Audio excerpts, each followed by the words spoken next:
নিউট্রিয়েন্টসগুলো আছে বা অন্যান্য বিভিন্ন রকম প্রোডাক্ট, তারা সেলের ভেতর পৌঁছায় আসলে কি করে? সেলের তো একটি মেমব্রেন রয়েছে, তাই না? মেমব্রেনটি তারা পার করে কিভাবে?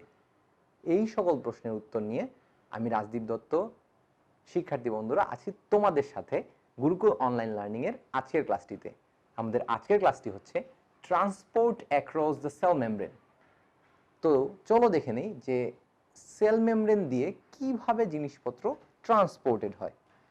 প্রথমেই আমরা দেখব যে মেমব্রেন ট্রান্সপোর্টের প্রকারভেদ কি কি আছে বা কয়টি ভাগে আমরা মেমব্রেন ট্রান্সপোর্টকে ভাগ করতে পারি। প্রথমত কিছু অ্যাক্টিভ মেকানিজম আছে এবং কিছু প্যাসিভ মেকানিজম আছে। অ্যাক্টিভ মেকানিজমের আন্ডারে আমরা দেখব অ্যাক্টিভ ট্রান্সপোর্ট, এবং অ্যাক্টিভ ট্রান্সপোর্ট দুই রকম হয়, একটি হচ্ছে প্রাইমারি এবং অপরটি সেকেন্ডারি। এটি হচ্ছে আমাদের অ্যাক্টিভ মেকানিজমের প্রথম ক্লাসিফিকেশন। সেকেন্ড ক্লাসিফিকেশনে আমরা দেখব এটি হচ্ছে ভেসিকুলার ট্রান্সপোর্ট।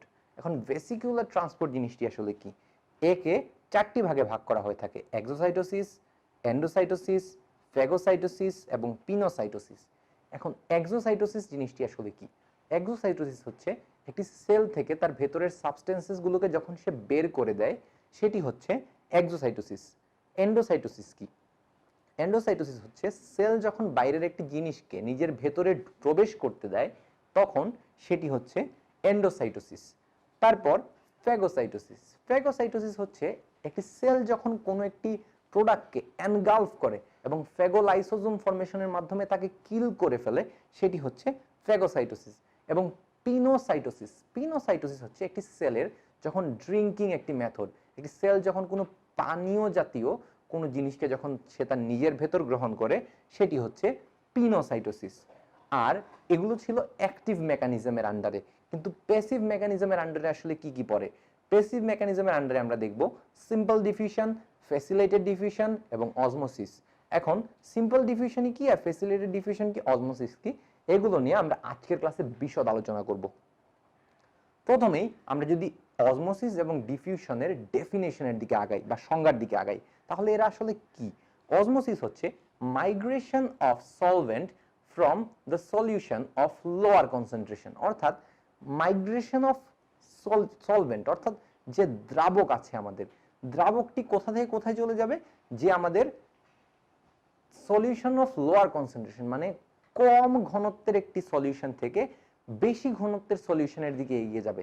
মনে হতে পারে যে জিনিসটি বেশ বেখাপ্পা, কারণ কম কম ঘনত্বের একটি সলিউশন থেকে বেশি ঘনত্বের সলিউশনের দিকে আসলে গিয়ে লাভ কি?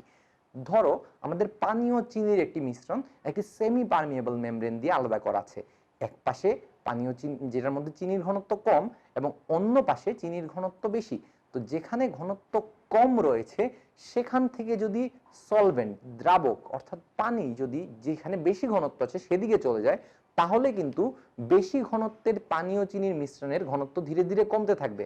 এবং যেহেতু যেখানে কম ঘনত্ব ছিল সেখান থেকে পানি বের হয়ে যাচ্ছে, তাই সেই দ্রবণটির ঘনত্ব কিন্তু ধীরে ধীরে বাড়তে থাকবে এবং আলটিমেটলি তারা ইকুইলিব্রিয়ামে বা সাম্যতায় পৌঁছে যাবে। সেটি এখানে বলা হয়েছে, migration of solvent from the solution of lower concentration to higher concentration across a semi-permeable membrane is called osmosis. সুতরাং অসমোসিস সম্পর্কে আশা করি আমরা সবাই বুঝতে পেরেছি। দ্বিতীয়ত রয়েছে diffusion, the continuous movement of molecules in a solution from higher concentration to lower concentration along the concentration gradient is called diffusion. বেশ কনফিউজিং বা বেশ বড় মনে হতে পারে আমাদের এই সংজ্ঞাটিকে, কিন্তু এটি আসলে খুবই সহজ একটি সংজ্ঞা। কিভাবে? প্রথমত যদি আমরা খেয়াল করি, বেশি কনসেন্ট্রেশনের কোনো জিনিস কম কনসেন্ট্রেশনে চলে যাচ্ছে, অর্থাৎ বেশি ঘনত্ব থেকে কম ঘনত্বের দিকে যাচ্ছে।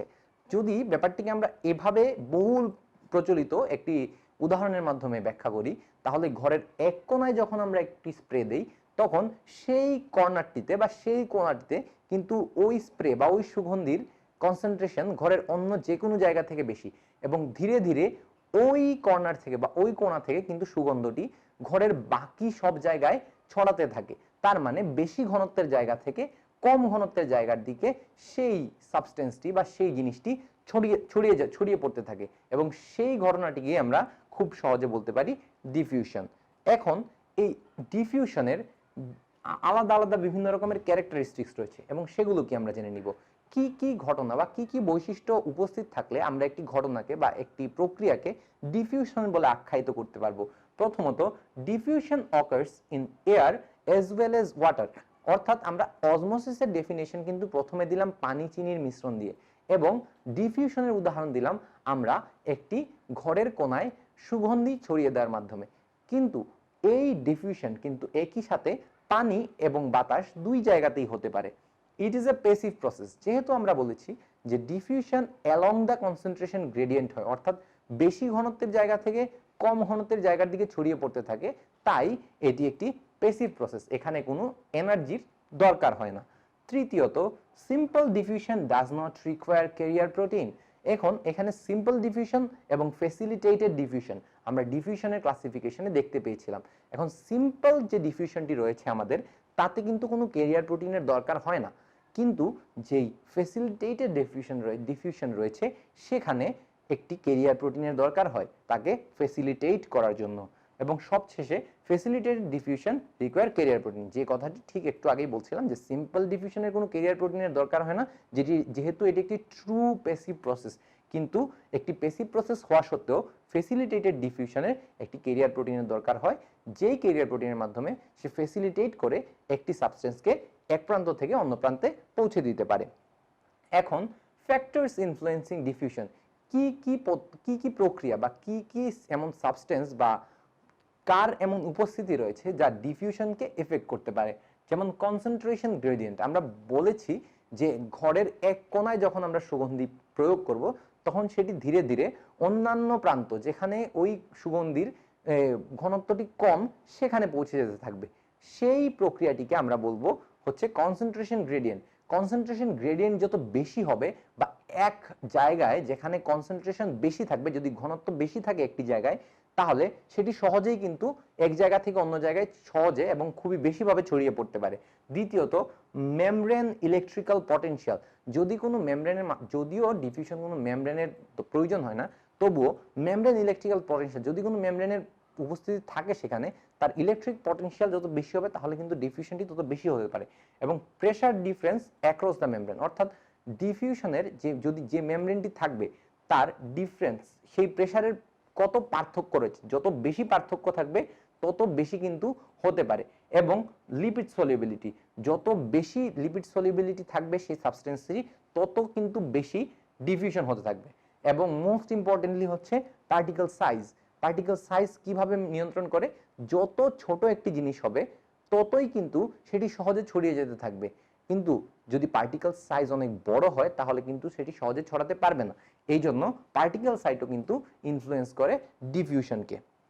এখন টাইপস অফ ডিফিউশন, আমরা অলরেডি জেনে গিয়েছি সবাই যে ডিফিউশনের টাইপ কি কি আছে, তবুও আবারও বলছি যে ডিফিউশন হচ্ছে দুই রকমের, সিম্পল ডিফিউশন এবং ফ্যাসিলিটেটেড ডিফিউশন।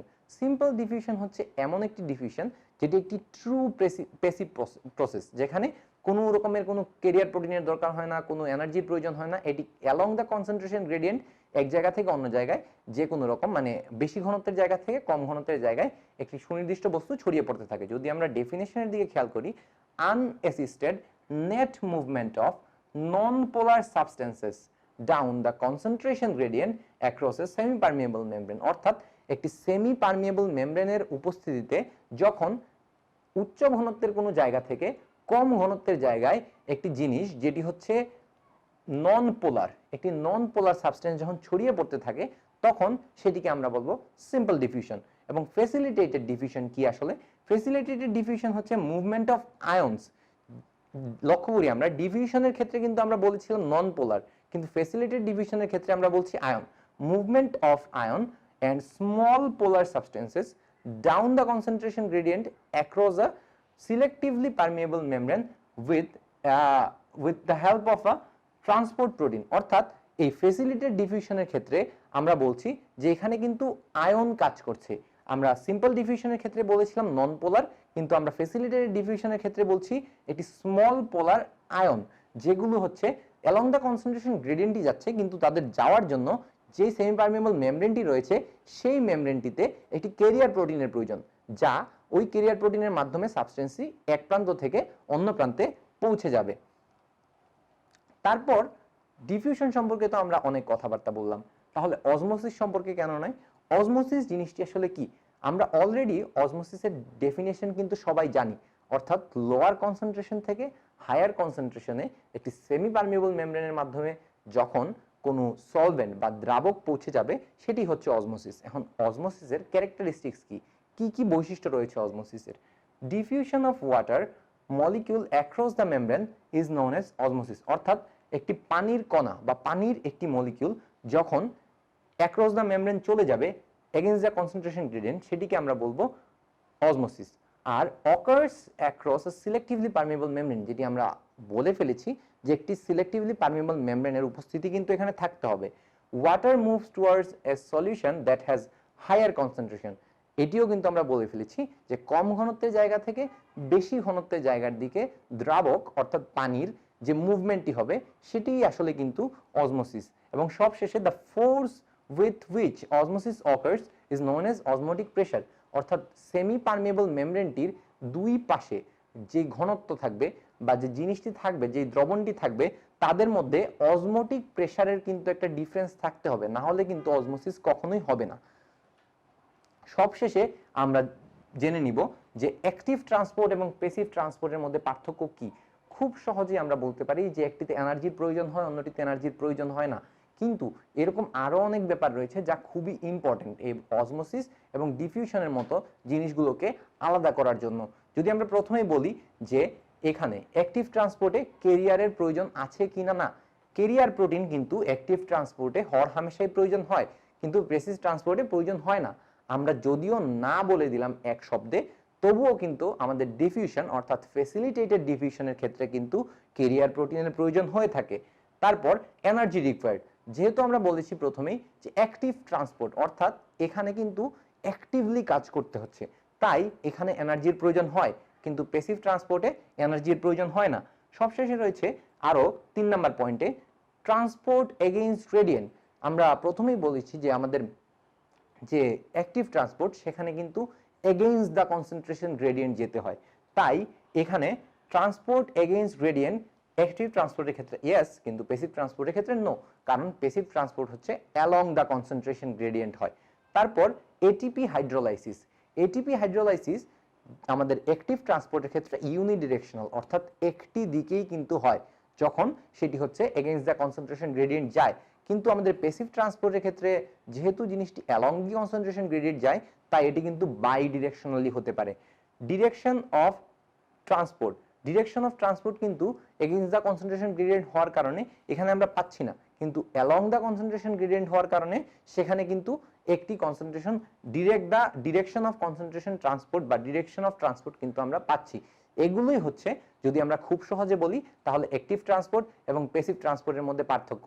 ধন্যবাদ শিক্ষার্থী বন্ধুরা আমাদের সাথে যুক্ত থাকার জন্য গুরুকুল অনলাইন লার্নিং এর আজকের ক্লাসটিতে। আশা করি তোমরা লাইক, কমেন্ট, শেয়ার এবং সাবস্ক্রাইব করে যুক্ত থাকবে গুরুকুল অনলাইন লার্নিং এর সাথে প্রতিনিয়ত। ধন্যবাদ সবাইকে।